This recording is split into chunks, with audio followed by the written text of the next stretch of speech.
રાજધાની દિલ્હીને અડીને આવેલા ફરીદાબાદમાં એક ચોંકાવનારો બનાવ બન્યો છે।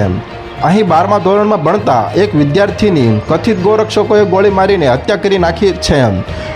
ઓળખીતાઓ સાથે રાત્રે મેગી ખાવા નીકળેલા આર્યન મિશ્રાનો 30 કિમી સુધી પીછો કરવામાં આવ્યો હતો। ત્યારબાદ તેની હત્યા કરી દેવાઈ હતી। પોલીસે હત્યાના આરોપમાં 5 લોકોની ધરપકડ કરી છે। 23મી ઓગસ્ટની રાત્રે આર્યન મિશ્રા પોતાના મકાન માલિક અને તેના ઓળખીતાઓ સાથે કારમાં બેસીને મેગી ખાવા માટે બડખલ ખાતેના એક મોલમાં ગયો હતો। મોડી રાત્રે ત્યાંથી પાછા ફરતા સમયે પટેલ ચોક પાસે આરોપીઓ તેમને અટકાવવાનો પ્રયાસ કર્યો હતો। તેથી કાર ચલાવી રહેલા આર્યનના ઓળખીતાએ બીકના કારણે ગાડીની સ્પીડ વધારી દીધી હતી। આરોપીઓએ લગભગ 30 કિમી સુધી પીછો કર્યો હતો। દિલ્હી આગ્રા હાઈવેના ગદપુરી ટોલથી થોડે આગળ ગોરક્ષક ગણાવતા આરોપીઓએ પશુ તસ્કર સમજીને આર્યનને ગોળી મારી દીધી હતી। તો હાલ અત્યાર માટે આટલું જ મિત્રો। ફરી મળીએ નવી અપડેટ સાથે। તે પહેલાં વિડીયોને લાઇક કરી ગુજરાત ટોપ ન્યૂઝ ચેનલને સબસ્ક્રાઇબ કરી દેજો અને પાછળ આવેલું બેલ આઇકન પણ દબાવી દેજો, જેથી તમને નવી ખબર મળતી રહે।